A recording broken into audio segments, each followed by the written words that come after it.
NDC ba sa sanitation ministry no yebegu no ni asan dia call local government. Okay.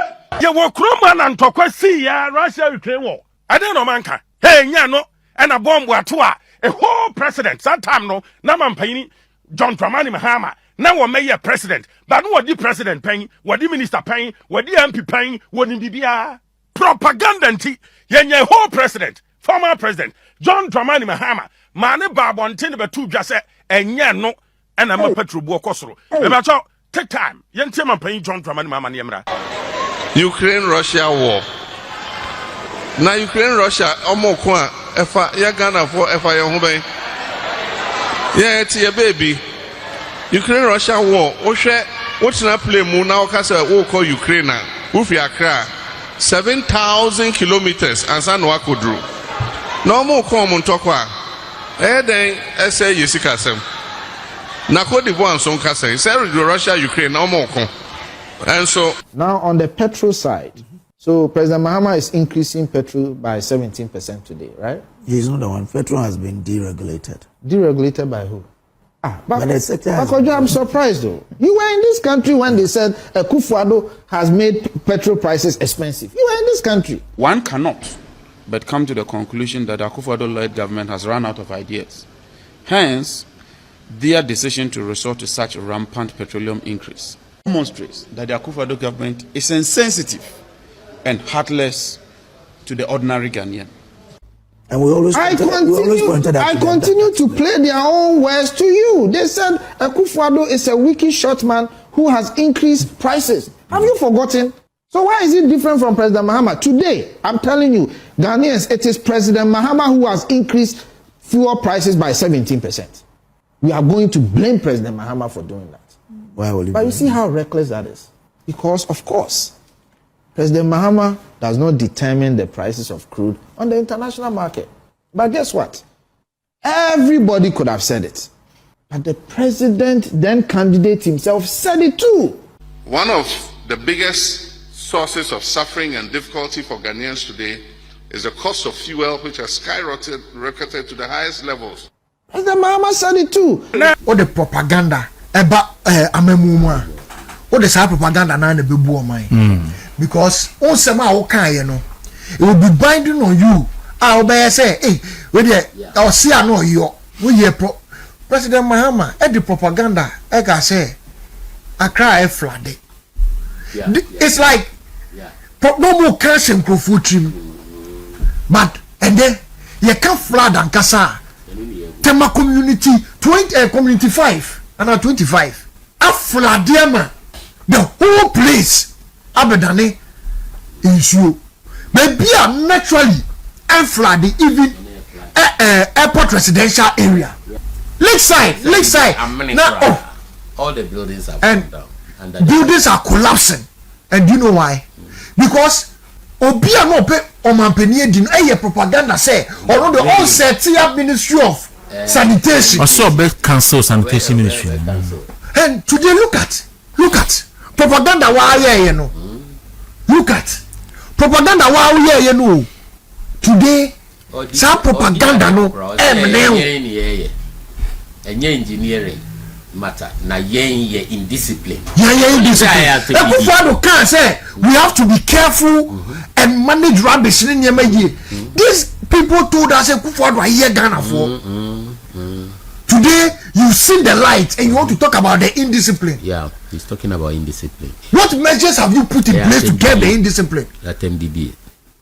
But Obisu to be madam will be spiritual or say Galamsey no muka say on the state of emergency ebe to suna Galamsey ne na abakrom no uhwe su na ni a serious lero Galamsey no na abakrom no see the spirits of the Galamsey waters no yes and the church of Mahama be wo akra no me see the okay obefo se bia oka ayi but initially inso to ankra na inso be there are areas are inso eyin but ne yes Ghana baby inso yiri nipa near break akra last year but this year me say family na ye no me na go ho no ma ye ntoye asemi na large woken na say ka ho asem nti ama na ya wo do den ebru anan mo ebru ne ye kan say beans awa ejura ampa last time in videos no yeah na crofo ka say beans egu ho ebru eva ne ma ne ye ya ne say this time round ne bo kra so ate na na ku fa de breso ne to ebru bag ba ko 1000 ba ne crofo that is true and they say about 350 ni 400 ni 250 nyina so unu dumpo no aka kra ni ho aye di beto nti ama ohia grubo ene ha ekuafo no nti the woman say this year there one hwe year ye benya problem with eduane so so no tonso obi esuro so obedo because udo ayento ena fertilizer kra no onya bi nto obeton ebro bag mienu ansa na wato fertilizer bag ba iso yesi na na breso na moton bag ba ko fertilizer mienu ana mensa bag ba ko abusia mamenchia na memo akwa abamfa ombra Randy J report so na ensem ni bi wo hono ma wote ya asa agro na to so se ya nhwe ni ye na se ya nkan se timamufo a ebe kakra bi ebe se bu no ebe se bu na atwa no ho ababa behweye eni se akuafo esu Ghana fo osu emetuma ka se enwumaku ahodo bebre no na se wo monso no gujamu a wo mosu ye wo hanum na wotwetwa ya ena Eric Opoku ya ono na ye osoafo hweku adwuma so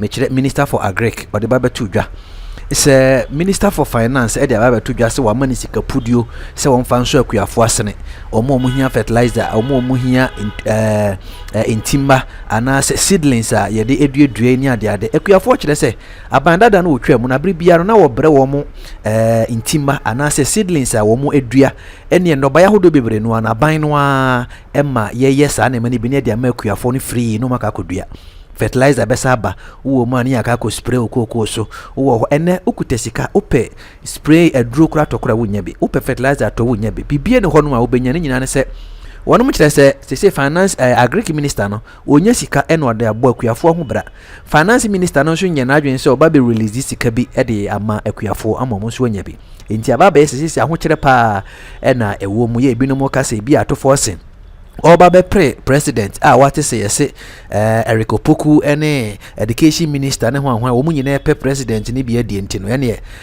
obe sabotage wo mu allegedly said be ya wo muntimi mo ho modern wo masoye na onim se Ghana fo so ena ye ho kyere ya na ye nsem bebre no eno da nkyene ya se obo my Ghana mo ankam ya ese bebia befa bia ensuo wo mse afi bia ensuo to nanso afi de ankam ya ese ere so nkokora ya ensuo pite kakra bia na my Ghana ya montre so nyina ayiyiri e japade empempem no a na esai ebi no mo kyerɛ sɛ enti afi ba ko pentem no ne yatimi asi nsuo no nyina kwan saa na amasa de yehu ana sɛ de nkoa na ya bɔne bɛ ne ya titiri ne nkana pompuni mantemu na yebeka ya His Excellency John Dramani Mahama kroya ebre ya na wo bonto ase ento abamano no ode saa de we ye campaign papa kyerɛ sɛ MPP de omo ba ban mu a sɛ bi oye ne nkoa na ɛto oman no ade ayen ka bi nhye mu nsu yiri ene nema bebre no a na MPP fo no ankasa na mi se bibi di omachi omo nkonkohwe na nanse nsu NDC fo ni bi di ababontia ba bekire mi se omu nim se MPP fo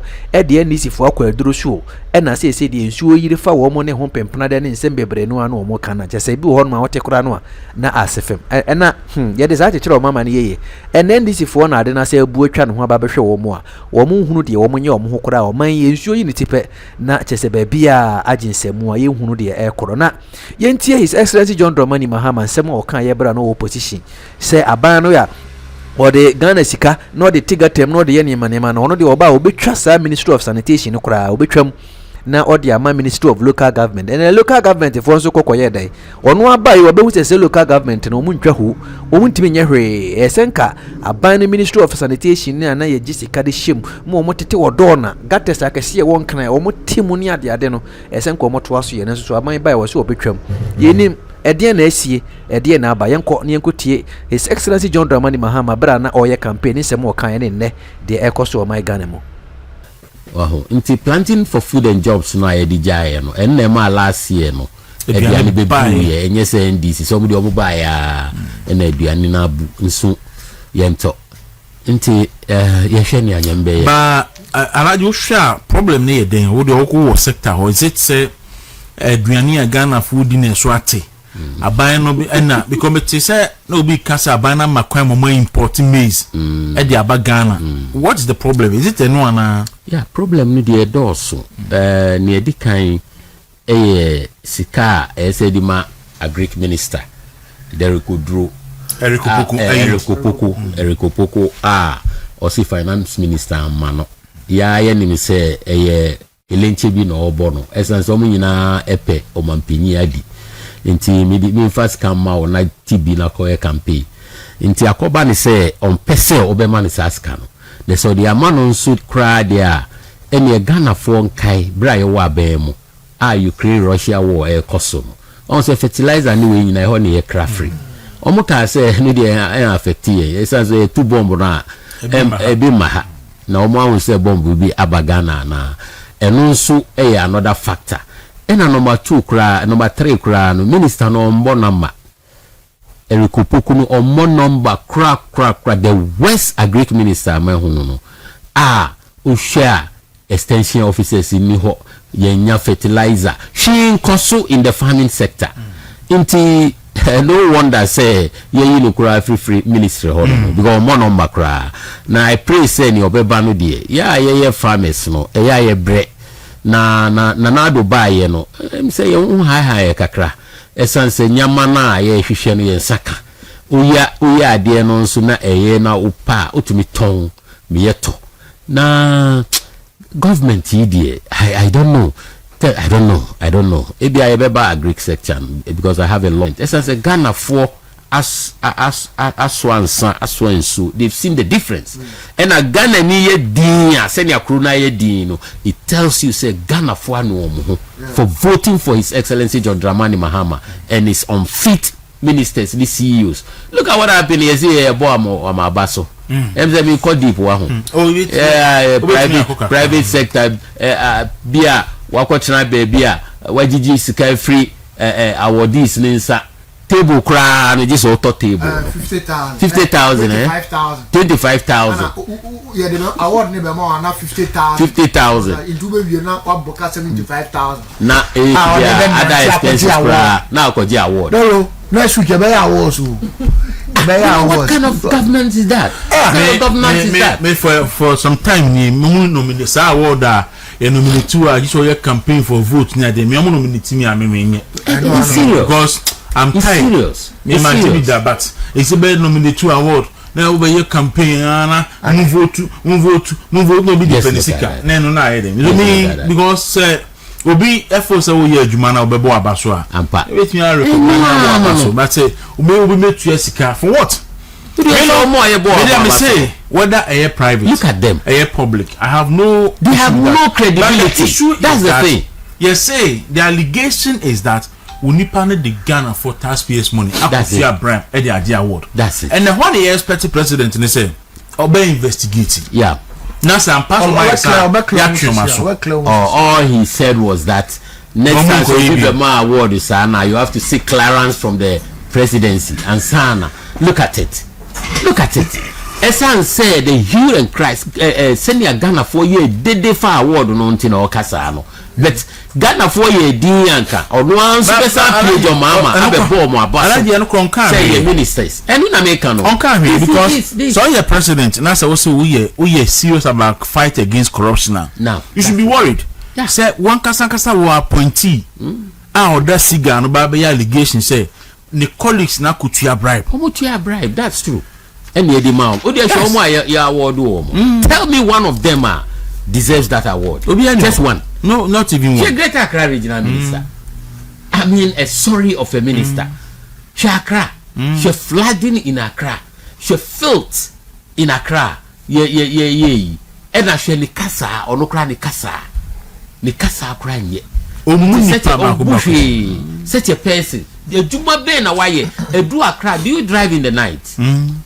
Every place is dark. Yeah. Street ning na light ning na. In fact, into nama ubi aso highlight. No yeah. Ese Yamano award. She a great minister. And look at all of them. And peme basi ubi aso light pana ano den no. Na a blind me fi na me hu bi. Blind. It's because slow down. Yes, because a chrono nyina yesun. Enti wona mso no anso highlight na won so nya den uhu ade ti obi aso no de so that's true na etimi de akwansi anso ba that is true enti alaji asem na waka no they don't deserve it none of them all of them are call hono nyina we dey tire me one person obeka say why ade a say ye bona bas yes say ato Forson ye overall best performing minister and we so ye best performing minister Amakofi Boa yes as mu nyina etu say ye Kofi Boa kra na ye de mo na omo ye alaji Yusuf Fofana na Martin nka kumi onia me sha see na kom I said me be national issues no I want to delve into party issues one or two be and yeah question no ma me boy baako obi a me ne ye adwuma ya frɛ no Foster nyameche entry ene na woda me bom pa say nyame be ko so ahia no na said the obo atim kumi no bibia be ko fine na dero George Adoma kosi otie o aspiring youth organizer we fija Secretary East also watch out pa dero the MPP must rise me enye say you will position enti bibia ni ejai the MPP must rise and protect our own no matter the circumstance and then achichi bebrebe ayakoso no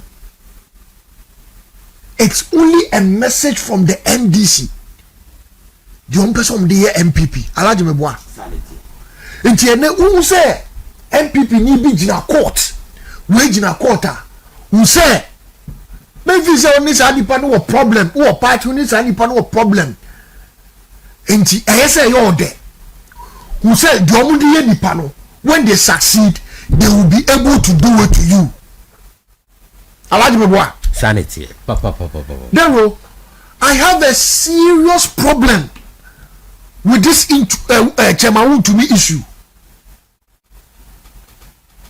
And I believe, sir, the political strategy on this was wrong. The legal strategy on this has been flawed. Chairman, why name him? Why name him say Chemawu to me Adiewei has political connotations to it? Who doesn't know? Or you don't know? It is. We all know. It is. And whatever you do, there will be powers there being to give pressure here and there. That's true. And your strategy in combating such an issue should be very solid. Dero, how can you tell me, say, within a year, such a huge political issue is ending? If I am the defense, if I'm the defense attorney for Chemawu to me, this would have never been my strategy. What is the essence of injunctions? Unim law crano. You know, say you can give interlocutory injunctions. You can go and appeal to the High Court, to the Supreme Court. If I was the one running this case, Kobia or why I'll call them as a witness. But sir, you also don't know the information the attorneys have. There you say abuano. So on kawa. The point also is that Obia won a strategy and any the kind that also you know. Then the chess of Ruby or Yajuma contaminate and be a camera. So it's not necessary. It's not the say Oba friendly pando do. Na munipa do na obe from no asembe no mo beka. Dero, once you call, you see, when you are calling witnesses, you have your witness, the defense has their witness. That's why you will prep your witnesses.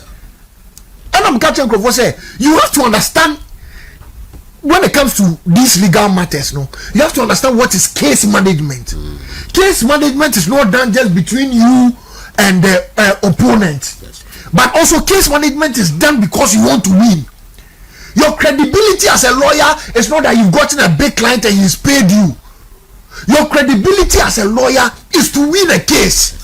If I'm a criminal, if I'm a lawyer who defends criminals, no matter what, my issue is to win. But Kunik, asemi mi mwa nyamai. So I didn't know kasa tsenya yebu asemi. Dero, you see, Debia me catch him for as part of strategy, you have to look at the individual. This gentleman is about to go for an election. Papa Nebeko election.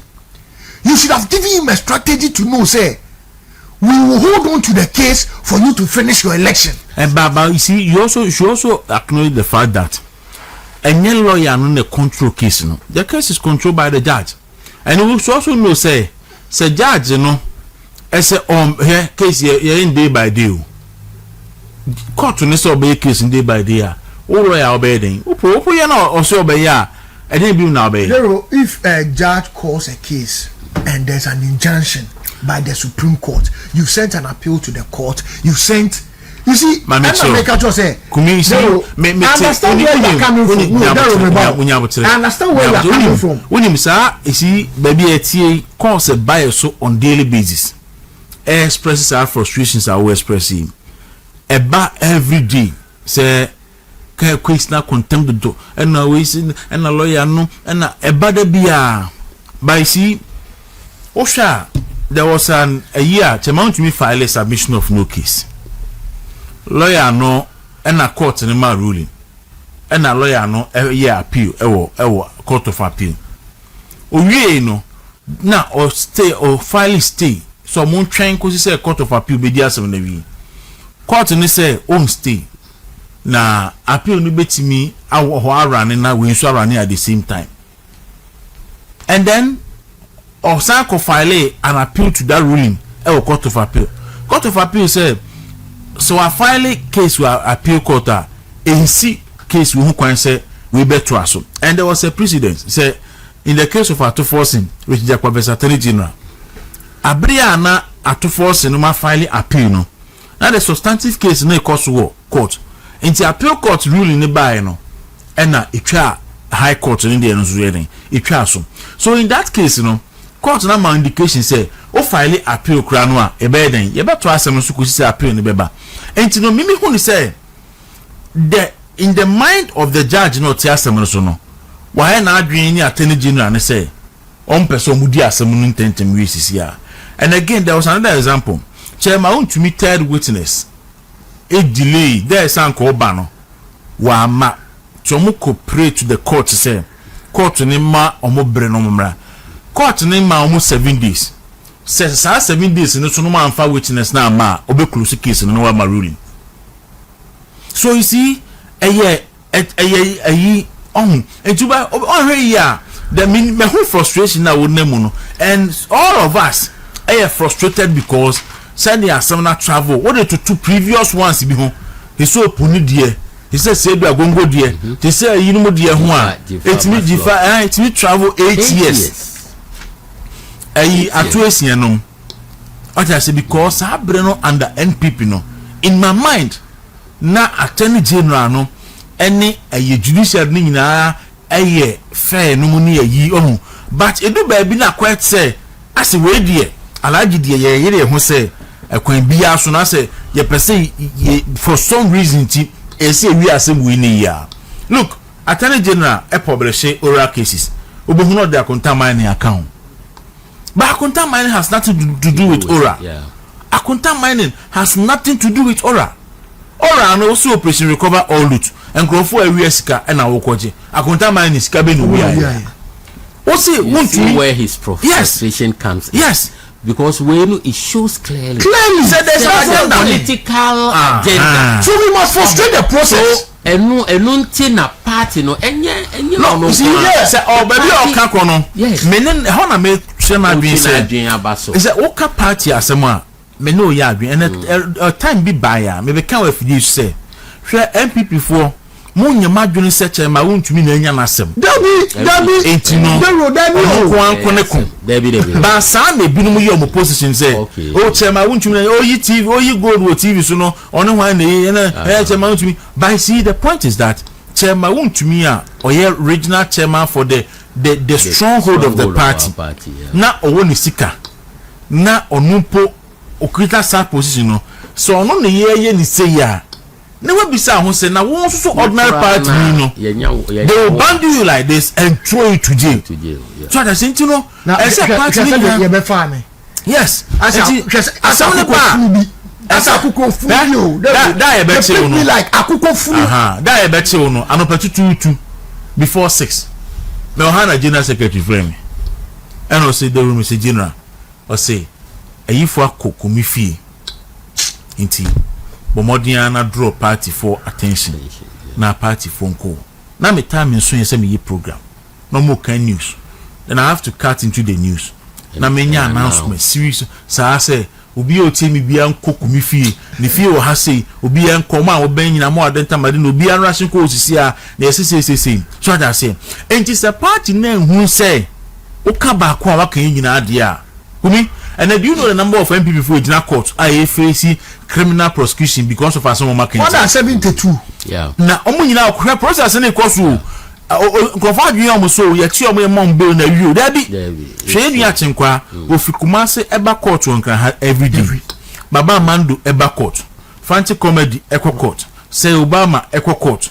Eyi abronye eco court. Eyi girl here SCFN ABY or say AY ono suko court na ni ba omi abai ono suko court we court and you see I say ayedi that Robert here ye jelly we dey na de munyina kwa kugu afiase ye twema o ma jelly o ma wi ansa na obi asora be kasa na kumi nti say my typical example break your heart June 1 year pepper movement wontumi radio ye tutu wontumi Kumase want me Takrade, want me Accra. Strategical locations and ya to tum. Me pacho, at the end of what is a party maybe a count. But this is the platform ye do ye Jumama party no. Obia ye se on tie, Obia matter in this party biano. Me and Kasakasa personally. Any a God in ye, Yakobo mama ne. Apart from such a mount me, Yankasa personally, accompany phone in our home boom in our money. But a fe abba. Yen is a mouthpiece of the party. Ya took the radio stations me and some. Nobody is talking about it. Because it's a mount media. But Sasanko for Yano say a Joe FM as a peace near in a tumor and Kabanan people cry a press conference.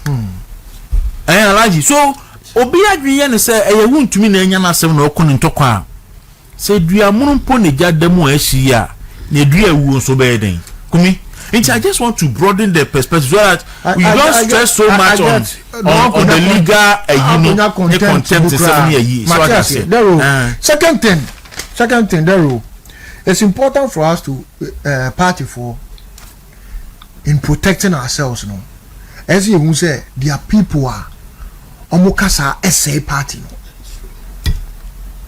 obitimi ti na nisi pani bi so onim pani ni free baby a onsia ne baby a so no kan ho asem fi daro and I'm going to say it on your platform and I'm saying it on your platform Matopoku Prempe he's never said it anywhere Napo has never said it anywhere so the president and I'm saying it me I was there busano I'm waka chem say for him say Bawumia be president he does not have any other dream that is the only dream he has to support Bawumia that is the only dream he has and I've asked him about running mate or see it's in the prerogative of the flag bearer who he likes is who he chooses. That's true.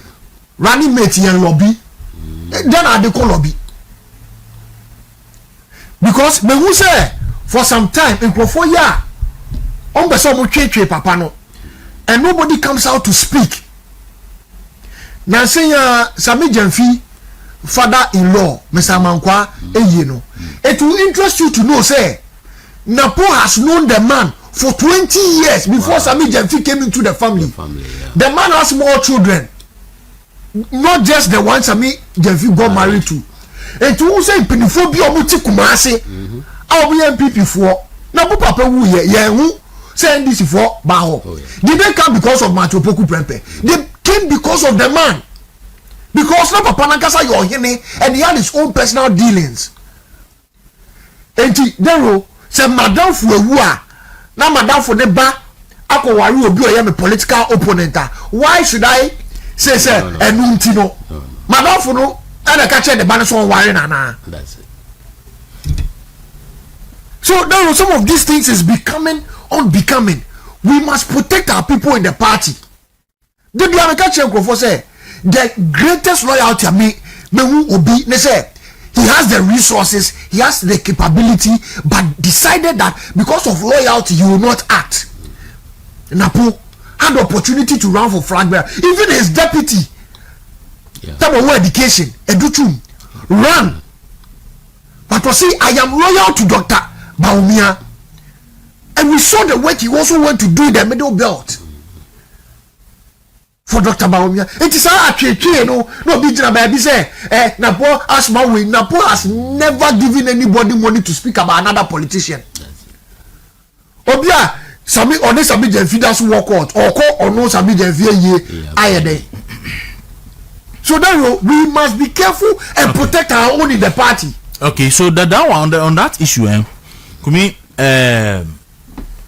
party for you see ye na kumi me bisa me fe general secretary na me ka say grassroots for no buafu about a year no mokoi no and general secretary ma meti ase say sambe gen fi ase no MPP ni yes itinti e no mokoi ye no and I make a chain say NDM afenfam na mokọ fenfam Samije Mfi no and that's where Nkrofo problem because we be share a kwan a Samije Mfi fa so di ntro e fa na po hu egu ni hu fi no they are still in court and fa na po de ne court now we di for our file appeal na Nkrofo hu no in that with Napo a amwe Napo loyalist na ebi asem de ba omu gina mu kuma na po no they will be disappointed say oh okay so ye kuma na po nyina say na akoy kura no say no ne tie na say why be a third person and that's how people felt because Nkrofo felt say nana bi kodua obi abesi ananka nyemo a na po no you can't do this because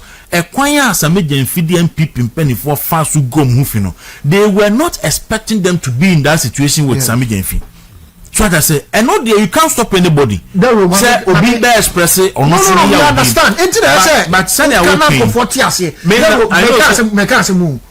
Met my cultural authority say about politics move. Nipa bagwa Napo empenasem. Samije Mfi. But out of political maturity, untimi nko ye papa ne ye na okọ ye. Ma wakoto you enyo na wo be kire say uni obi wo. You get it, but you see, because nyina will be team. Alaji, issue or that's on any work and that's what court. You are saying bia. Na some meto Alaji ewe yiase a Alaji say metimi achia wo. I'm Alaji shedding na metwam. Eni ho. Ana me hu Alaji. Alaji na ma bam Alaji. Na ma ba ogayi. Ala na me eno so wo ho. Eti empenifo no they should measure the mood of the party. That is act accordingly. Yeah. Obi can say because Samije even if Moko because of Samije Mfi I don't think anybody will have a problem with that. But almost share the chemistry at the funeral no MPP and na ponko na Nkrofo di ne ho yawo.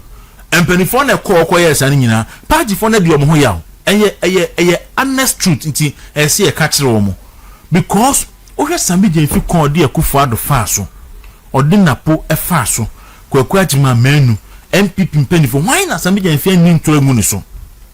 Na party for diao ni ekoto say onye no ase matu abasa komu nti no they should but the other aspect say ye egu na pomu fidie me na pomu jiri say ha no because say enye first time okwu mu ni as 3 or 4 times member of parliament any obi a be in running meet now the first one can hit that since and then the Nkrofo can find home but eventually Baumia decided to go with him. And we don't think say bibia besesa. And we don't think say bibia besesa.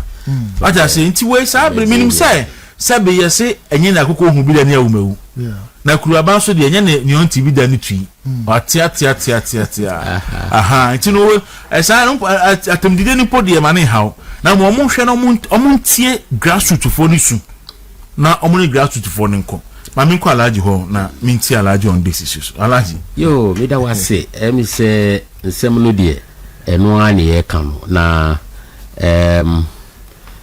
your friend say nsem ne bebre me di kan me say ye be ka Samije Mfi ho asem a wo hanom ayempon nti senia mi bana kakakra no I think we can leave it there. The way things are going, I don't think say Bawumia as matured as he is will change Napo media. That's my way sitting from afar because no crown you didn't call 4 times. Until onon so be say consistency no be juma like him Banapo or hate him or be say consistency no be juma until all the best. But near the kind me pese me chia His Excellency the Vice President Anope, the incoming President of the Republic of Ghana, inshallah, on the 9th of January, on the 7th of January 2029. Niente America we say, Usha Bawumia, baby, I do no, Massa, why you more prepared, more matured, more experienced. Say, Obe fa Ghana mind, baby, I way, Ediako the Promised Land. Say agitum without any shred of doubt. Say he is the most successful, most impactful, and most then America Vice President that Ghana has ever had. Then you can't contest it. Nobody can contest it since independent. Yenya Vice President wa boy Jumati say senior papa His Excellency Dr. Mahmoud Bawumia. Inti Ghana force is here now. Hu ni okaye about can say digitalization ni okaye nyama bebre drones a oka ho asem NDC for the amanyosem say ba ye de betwatwamfoni. It tells you say see Ghana for we say nti neba me aka nyina no eno na eboa Ghana ene. So they know say as Vice President, if he's been able to do this by the permission of his boss, His Excellency Nana Addo Dankwa Akufo-Addo, then Ghana will get to the Promised Land, inshallah. So wherever he is, Anope Mesachiano, Yedimpaibo so Tanechi, ye election, no, he did something wonderful. What do you say? He's on the quiet. Since a year, no, he hit the road because what he was doing was to unite the party. Penyimbie ni party you more uncle in chain with fee. Obe do what yaba with fee. Now I bet chow. No, they were introducing you. Now our friends say be joining me, be support to me. Whether one kasa and spiritually na media kui into this is what I want all party faithfuls, all MPP members, and can we say your presidential election ye into me no His Excellency Dr. Mahmoud Bawumia baby no let us join forces and make that man the next president of the Republic of Ghana. Now, yebesre 2024 elections, nipa bibre antoaba for various reasons, but this time around, I think he's done what is expected of him. Why yes sir, why reconcile party no? Into ye wo form no so no. Yen hu obia baby ogina no say onye party na tamfo. It's a matter of choice. Me say obia nim say me Bawumia. Bebia obia nim 2023 me na mirani ayawa so north mano. As during the campaign, presidential campaign, me pulu the highest votes in Greater Accra, Emano. Yebo mabaso. And at this time around, so me na mirani, you can say, anyasu, you can say, Wejagbawe mano. I won great Wejagbawe too. So I am an all-out Bawumia and Bawumia for life. But I'm praying, say all the rest, irrespective of where you are, Mesremo Obiana on board. This is the time for us to teach the NDC the lesson. 2.1 million to Aba. I mean, it is very sad in the last election. Why? Because the MPP I know since I was growing up, since 92 I'm here police station chairman. 96 Mibeye can say constituency deputy organizer. 98 Mibeye organizer. 2000 regional 2. You can see where I've traveled from. Every presidential primaries year yes. Why now? Na ebimu epese ye kukwasa. Inti say nipa no. Who told you? Who tells you say? Uyesa na nyamim pengu in the unlikely event because Ghana for your omaju is somebody be Bawumia na ambemua Who told you say who nipa no di nipa me say Alhaji Yusuf Fofana medi nachi. Inti ye be say ye party na na ye be ti say CPP ana. Inti ye no ne ye wo nipa no ye wo nipa be baumia ye paramount ACCR for now. Ye ultimate way na ye pese ye no into president. Inti ye nyina ye nka ye hombom. Sa we na medi be ma party for. No obi anka who say ya nya ne sa na it will come back to haunt all of us. And yan shade me year ebe haye. Ni to so mienu na me can about farming. Yeah. Me because I'm a farmer. I've been a farmer all my life. But they will me come me life history. Chirewa, you feel for me. My parents, me papa oba you can say retirement at the time I'm in middle school. So I was left to my fate. Yeah, my main so ye nipa 8 hours. She couldn't take care of us. So that's what I did. I went to farming. And no na me ye di share me who through me A level, university, first masters, second masters. Inti eba farming ya bibi say si a dey ha me. Akuafo so NDC. Ni amudi ye akuafo no. It will come back to haunt you in 2028 elections. Shemia Ekoswe wa cocoa sector.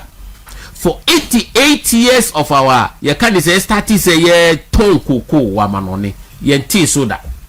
Price no cra you bust from a wamanonia on the international market. Government, you know, a support to cocoa farmers. It came down on several occasions under Nanado and His Excellency John Ajekumpu for. But Omud Bomodia Kremusa, even at the height of way now campaign now NDC the attempt some between 6,000 to 7,000 to the cocoa farmers. I 3,600. Now a buffer still, but we're able to hold them together. And any omoko, ene wabeti almost 11,000 a free so. Sika yedi more mono. Ebimu femu wu, ebimu anya ya kani say. BP yare I mean when you go to the farming areas you realize that NDC are into mesre say farmers you have hope. Dr. Baumia a commission you're paying for our parliament and they went all around the 8 or 9 regions dear cocoa collecting all the information so on ya until very soon he'll come out with our policy now. The way our Nube running the cocoa sector better, much better because we record actually say we've always been there for the cocoa farmers. Now I was wondering why up to now me and my classmates, you can say we were instead of journalism, advanced certificate in public relations. Me classmate Randy Abbey, others who work cocoa board. Why? Arabian king or the cocoa ne bobo. Serious.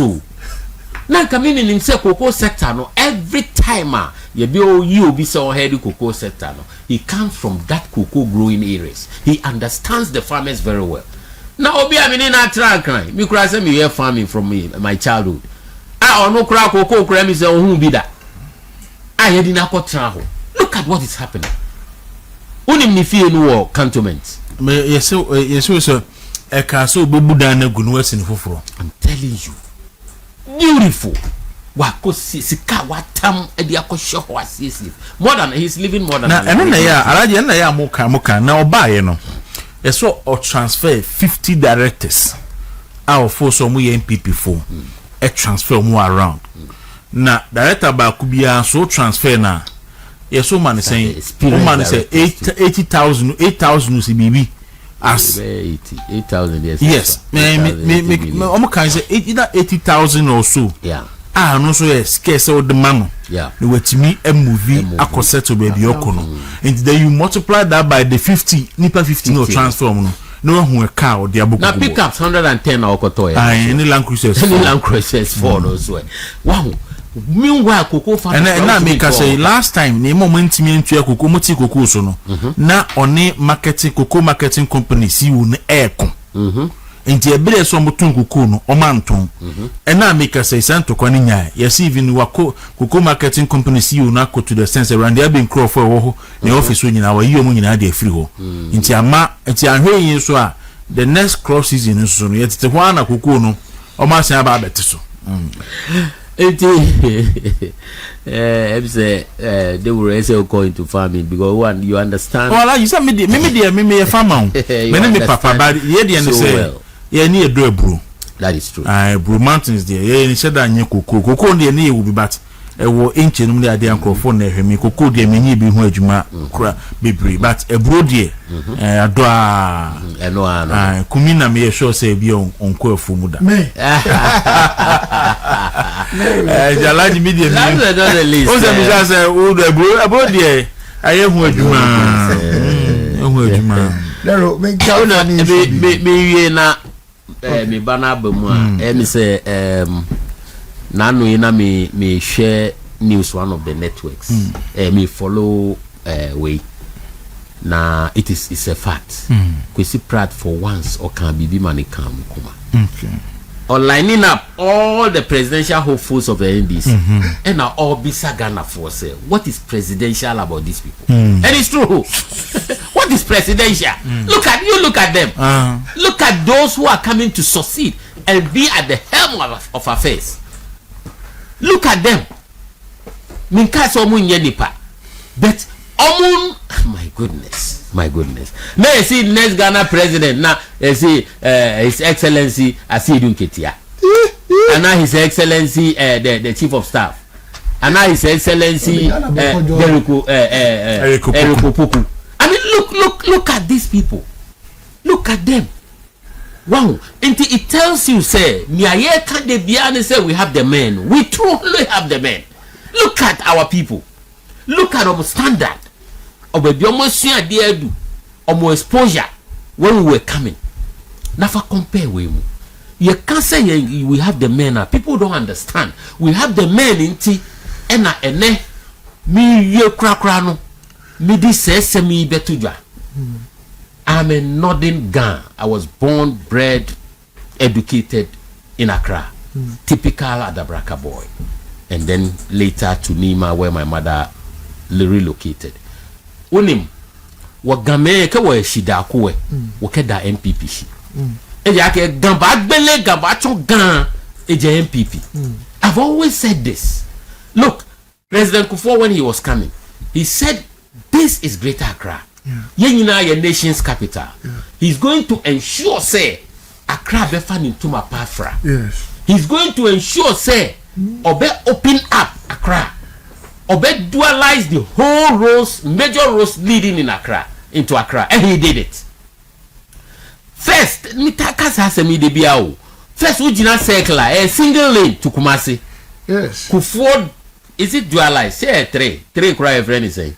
A 3 lane and you dualize a 2 lane. Yes, from Kwame Nkrumah circle. Yes. Or ye kwainu miensa through Tesano, Achimota, Pokwasi Amasaman, through Nsawam crowd do honoma one fat Nsawan town. Yes. And of fire till honum. Yes. Oh yeah to Suhum. And another bet to us from Suhum, Echo Apija Junction. No crowd to us who are why ye quire fair chiro di Kokumasi.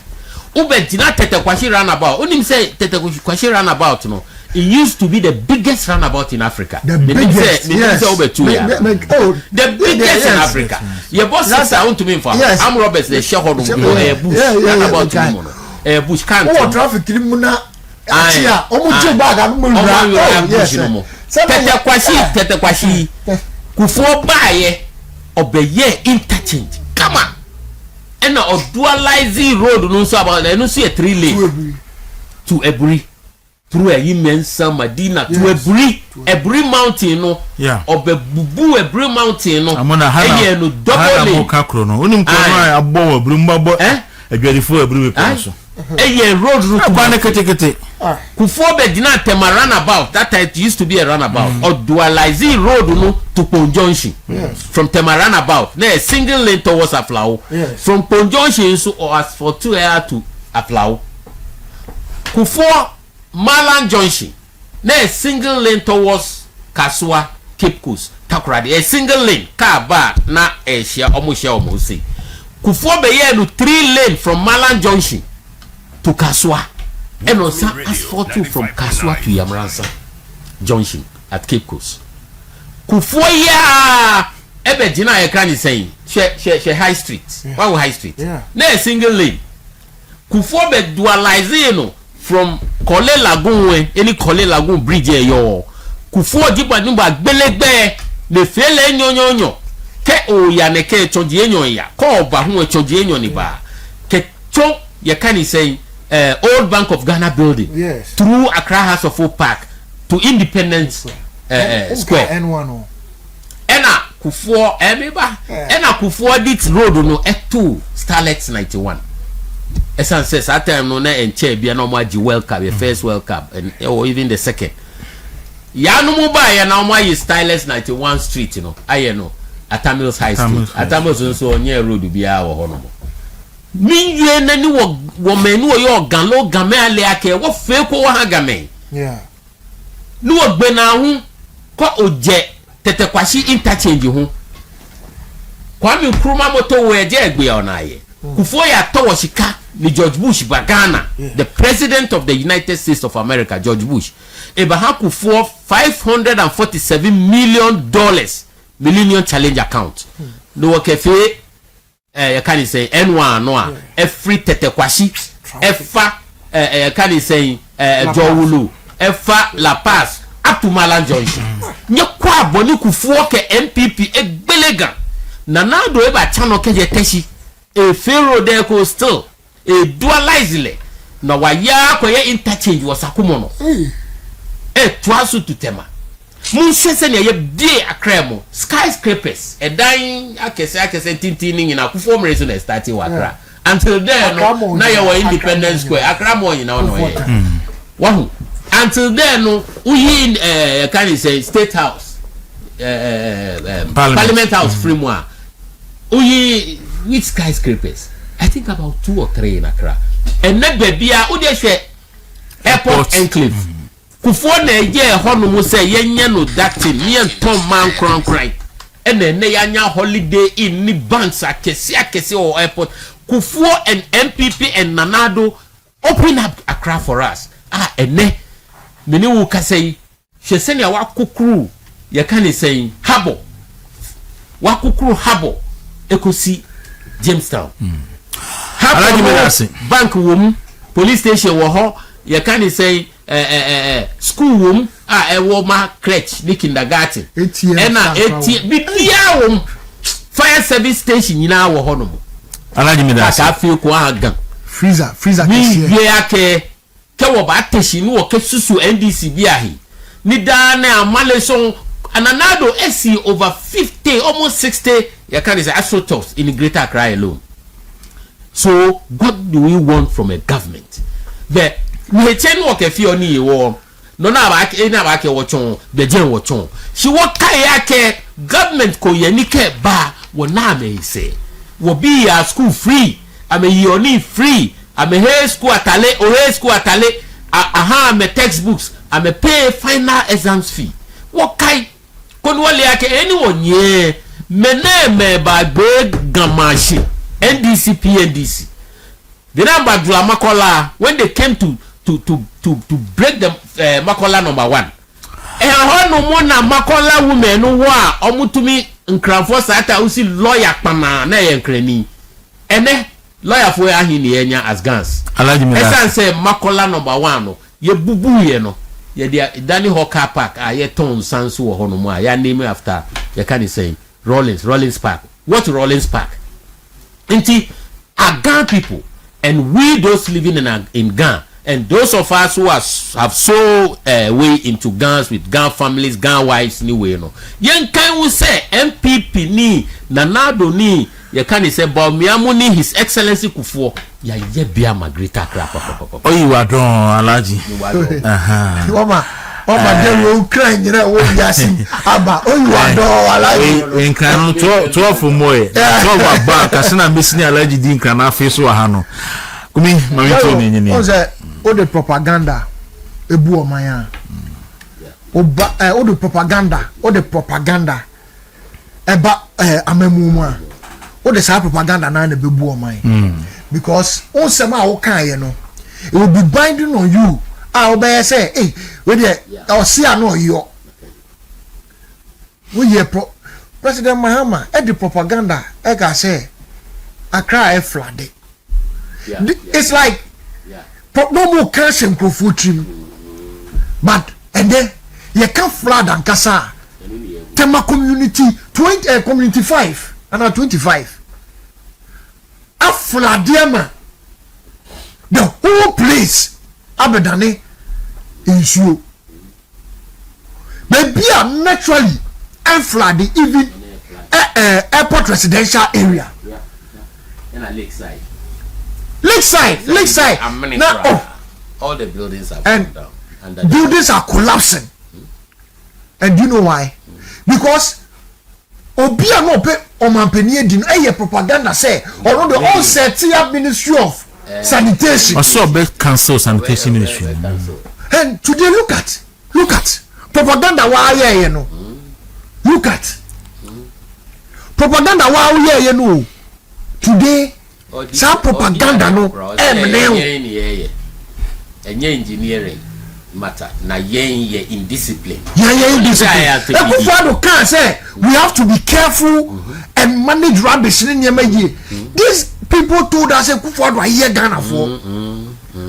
Today you've seen the light and you want to talk about the indiscipline. Yeah, he's talking about indiscipline. What measures have you put in place to get the indiscipline? That MDB. But Obisu to be madam for be spiritual or say Galamsey no muka say on this state of emergency ebetu suna Galamsey na abakromu no uhwe su na ni a serious lero Galamsey no na abakromu no see the spirits of the Galamsey waters no yes and the church of Mahama be akra no me see the okay obefo se bia oka ayi but initially insu to ankra na insu bigiri there are areas are insu enyi but yes Ghana baby insu giri and because other upper mining areas na kohwe because na ma block insu no cry rivers ni nyina ma block ne kwan e to Galamsey insu na mananim enti insu to na insu ni giri a enya baby nyeden emfa na nani akire fie enti no that is the situation we find ourselves until we say oshia o na no UPS. Yes, Kobo Empire Kakra. We're very, very prayerful. Antira. Antira, good morning. Antira didn't so Bompire my pana. Antira me marching. I say a year ma this week the Besia will be so. Honorable Ama this week Besia will be so. It's in Penifo Medamase.